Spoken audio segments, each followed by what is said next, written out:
Great to see some bright faces. I know it's a little bit early and I just got a few calls. I think some people are still trickling in, but we'll begin. It is my pleasure to introduce Professor Anindya Ghose. He's another brave soul who has braved the sandy storm and to be here with us today. He's flown all the way from New York.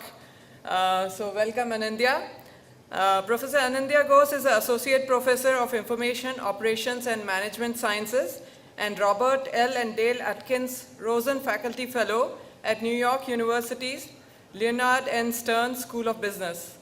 He's a visiting Associate Professor at Wharton School and an affiliate faculty at Carnegie Mellon University. He's also a Paduno Fellow. Welcome, Anindya.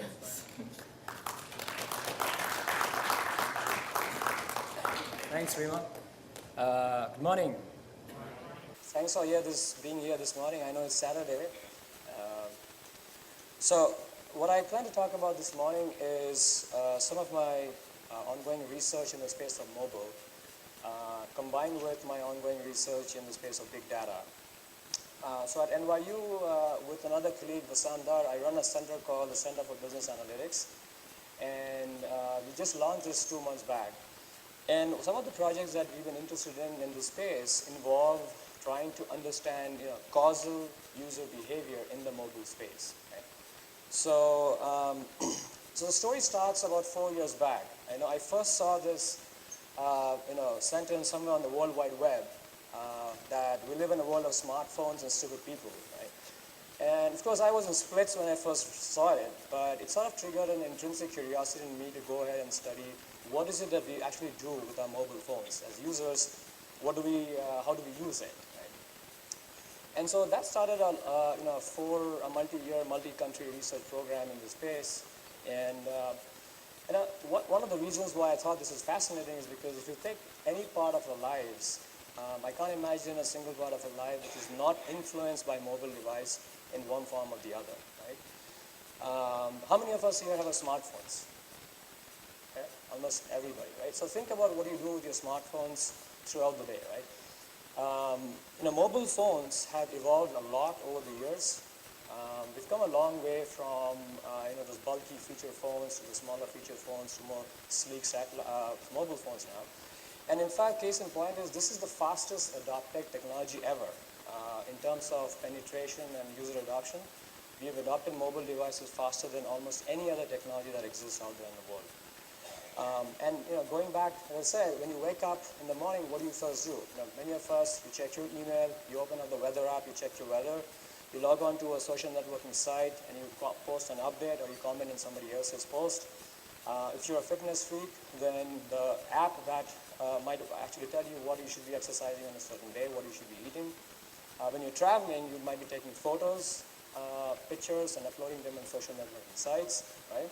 And the list just goes on and on. When you're driving, you might be using apps, the maps to actually figure out where to drive.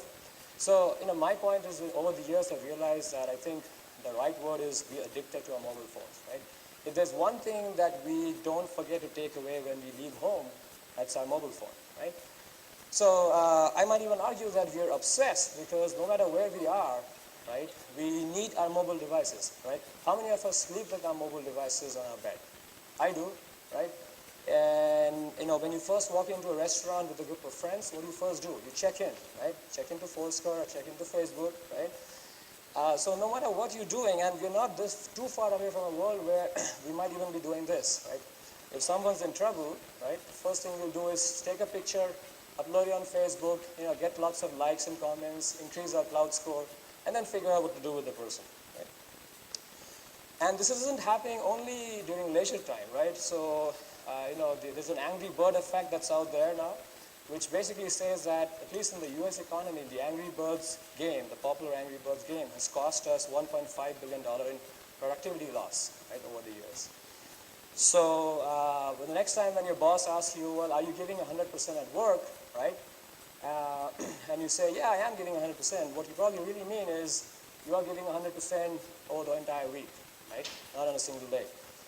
So bottom line is, we've come a long way with the use of mobile devices. And the good thing is that, at least for a data nerd like me is that this is creating lots and lots of data, right? So this is what I do. I dabble with big data sets, trying to figure out, what consumers do with mobile devices, and most importantly, why we should care. What would marketers and firms and brands and advertisers learn from all of this, right? So here's some examples of things I've been looking at. So we all know about apps now. As I said, almost every part of our life is now influenced in some way or the other by apps. Apps have various ways to monetize themselves. One common way is in-app advertising, and a second increasing way is in-app purchases, right? Then you've got mobile content, which is essentially a result of how we browse on the mobile web. So when I'm traveling from place A to place B, I have mobile with me because by definition it's portable, and I can access it and browse the mobile internet at any point in time, and sort of go on from there. In the course of accessing the mobile internet, I might get exposed to mobile ads, and the ads come in a variety of forms. They could be display ads, rich media ads, video ads, and so on.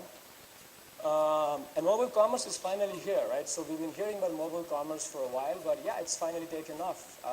Maybe people are not buying cars or mobile phones, but they are buying lots of other products, books, movies, food, apparel, shoes, and whatnot. And finally, I think over the last year or so, what I've seen more recently is that the mobile device has become, part of a larger kit of devices. We use our mobile phones, smartphones in conjunction with tablets and laptops and PCs and even the television, right? So when I measure these things, I have to be very careful to make sure that I don't measure these effects in silos. Because if I measure them as silos, then I'm going to be missing a big part of the puzzle here, which is what I shouldn't be doing. And so these are the kind of things I'll talk about this morning. So a consequence of all this usage is that we have big data now, right? Big data is exploding, and we have very rich data. So it's not just big in size. We have access to extremely granular user-level data. We have second-to-second user interaction with mobile devices, right? I know also which location the user was accessing his or her mobile device, what they were doing, what they were browsing. I also know the user's interaction from person to person to person, if he or she is sending an SMS message or making a voice call or sending multimedia messages, right? And so on. So this is essentially over the last 4 years, I've been doing this multi-country, multi-year study involving a consortium of companies from China, South Korea, Germany, the US. I haven't had a chance to work with data in India, so here's a shameless plug. If you have data, you want me to take a look at it, just let me know. Okay? And most of my toolkits involve different methods. So it's either causal modeling or randomized experiments or predictive analytics. And this is some of the things I'll share with you this morning. All right, so first I want to talk about a few caveats. Since, as I said, I care about measurement, right? So yeah, there's a lot of data. There's big data, and with big data comes great power. But as you also know from the movie Spider-Man, right? With great power comes great responsibility, right? Which really means that I have to be really, really careful about what I measure. Especially since I'm interested in causality here. I'm not interested so much in correlations.